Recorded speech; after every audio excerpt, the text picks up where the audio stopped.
The Echoes of a Civilization bundle has landed in Rise of Kingdoms along with all the museum events. So in this video, we'll take a crack at doing some of those events and evaluate whether or not this bundle really is worth it.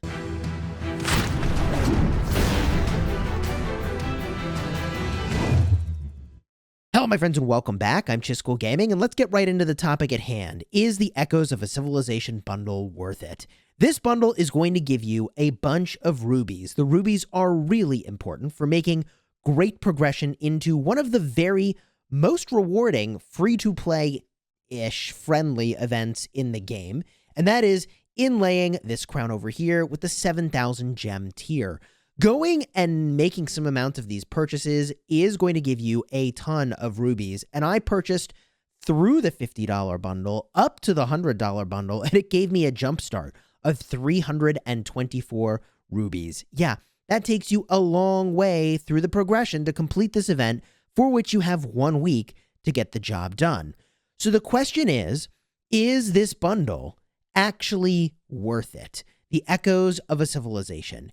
And I want to point out for you that this Echoes of a Civilization bundle is nearly identical to another bundle that people would generally consider to be pretty good. That is the KVK Mighty Conqueror bundle. In fact, when you get a close look at this, it's basically the exact same thing with slightly less resources in the Mighty Conqueror bundle and healing speed-ups in one of these slots instead of just regular 1-hour speed-ups.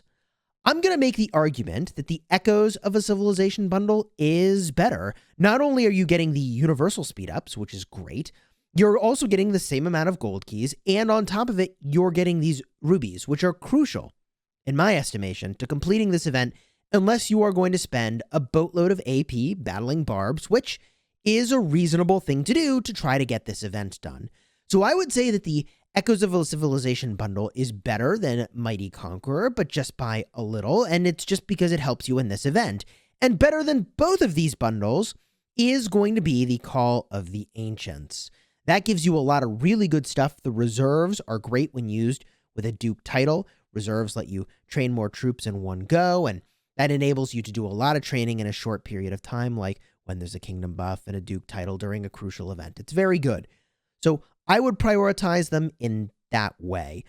Call of the Ancients, Echoes of a Civilization, and then the Mighty Conqueror bundle. But there is a little bit more we need to talk about here. I'll put up on the screen the grand total amount of speed-ups and all the bundles that I've just been talking about. It's 65 days for this bundle if you do max purchase, and I probably won't be max purchasing this bundle. I don't need to. I might buy the $100 tier once if I need more rubies, but I bet you I'll be so active that that's not even a thing I need to do. P.S. If you're enjoying this video so far and have learned something new, do me a favor and consider throwing a like on the video and subscribing to the channel for daily Rise of Kingdoms videos designed to help you get value and smash your enemies. Now, most players will be spreading out their spending over a number of days, and that's because recharge rewards are here as well.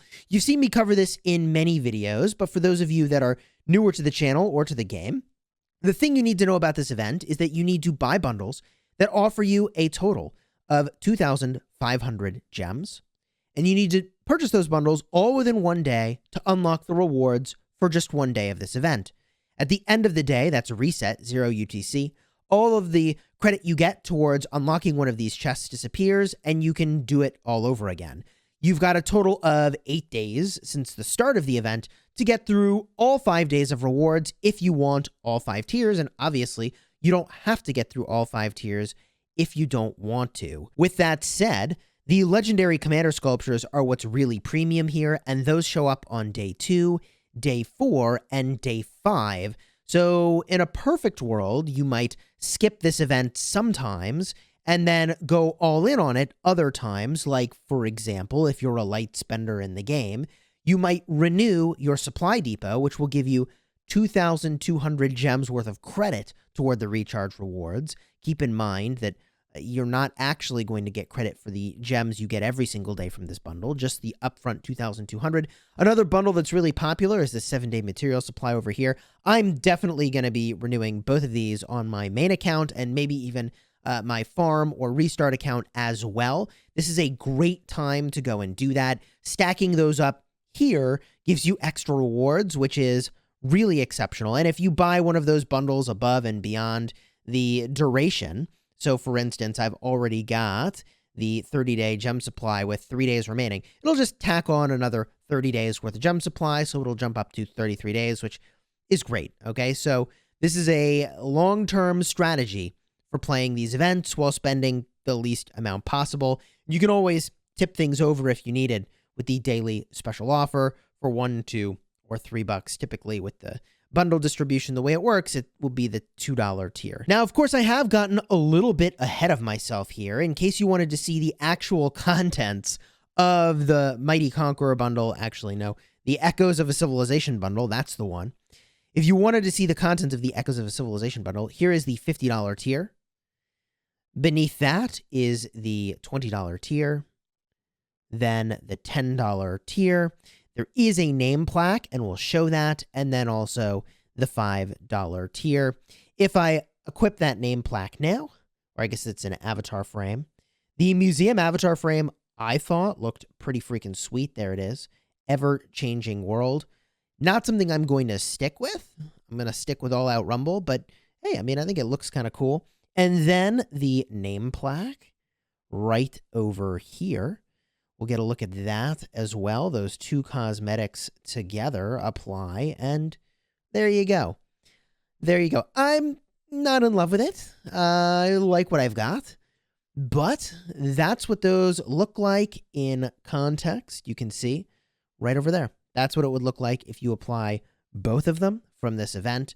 The $5 tier gets you one of those items. The $10 tier gets you the other. I'm personally not purchasing those things for the cosmetics anyways, though. Now, what I'd like to do is just show you really quickly. I purchased through the $50 tier, and I haven't opened anything else that would give me rubies.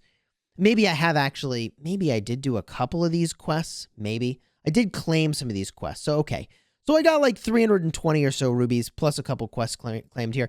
I'd like to show you just how far that's going to take me for Ingenious Craftsmanship. And then I want to do the treasure hunt event because I have a completed map. I can show you what that looks like. And we'll just show you how that's done and just confirm that it hasn't changed since the last time the event came around. So I've already burned through 100 rubies. I'm at level 7. We're now pushing our way into 200 rubies spent, and we're at level 9. We now crest through level 10. We've got 100 of the rubies remaining. You can see that these obviously can crit. The crown is theoretically getting a little more glorious as we go, only slightly more glorious. Up to level 12, and then we're out of gas. That's kind of a bad pun for the situation going on, at least in a part of the United States now. Anyways, there we go. Through level 12, completed. And at any point in time, I could spend the 7,000 gems to unlock the higher tier. It'll give me all of the lower stuff. If you think that a More Than Gems event might show up, which you never know, it could show up again, then you would want to hold off from spending the gems now and instead spend them during a More Than Gems event if it were to show up. Just don't forget to actually spend the gems and get all the extra rewards. Somebody's going to do that, and it's going to be really tragic. Trust me on that. Now, when it comes to the treasure hunt, we've gotten all of the fragments we need to get a completed map. The way that you're going to go and do that is through courier station purchases, defeating barbarians, and alliance helps. So we have completed one of these maps. We'll combine it now. That uses up one of each of the fragments, and I've been given a position on the map. And it's in the upper right-hand portion. So you can see how I'm supposed to figure this out.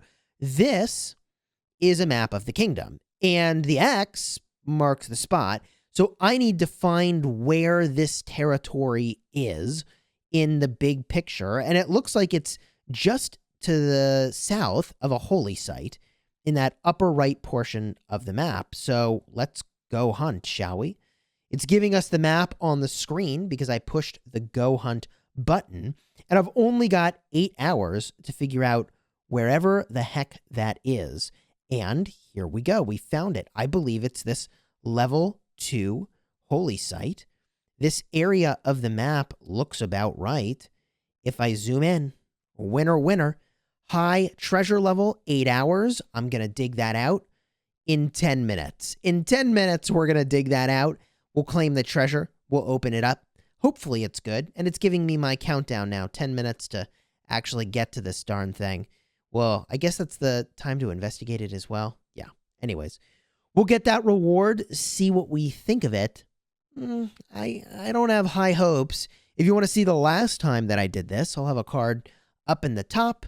Hopefully, I think there is a tier higher than high for the quality of the rewards, and I think that's where the best stuff will land. I'll be eager for your thoughts about the new events, the new bundle, down below in the comments. Worth it? Not worth it? And, you know, I always mention this. I'm surprised that I didn't remember to do this sooner. But just keep in mind, if you're spending in a mobile game, that you've prioritized the things in life that matter the most. Saving for retirement and getting out of credit card debt or debt in general, having an emergency fund. I have to advise that I'm actually not a financial advisor, okay? But I imagine that all of those things will bring you a lot more happiness in life than spending in a mobile game. But overall, it's your call. And if you're spending that disposable income, which is what I'm doing, then that's where I think the value is in these bundles. I would go Call of the Ancients over Echoes of a Civilization, but still get enough rubies to complete the event. I think that Mighty Conqueror is about the same as Echoes of the Civilization. Okay. And one just final note about this bundle that I forgot to mention, because, you know, we've seen a lot of these bundles at this point, but the resources are pick one, really, really, really, really good, that you can get whatever you need. The speed ups all being universal is great. And the gold keys, I mean, for me, they're really not valuable, which takes away from the value of this bundle pretty substantially. If you don't need the gold key commanders, then the bundle loses some of its value here. So just keep that in mind when you're evaluating Echoes of a Civilization and also that Mighty Conqueror bundle. Throw a like on here if you enjoyed this, found it helpful, and until next time, you have fun smashing the kingdom.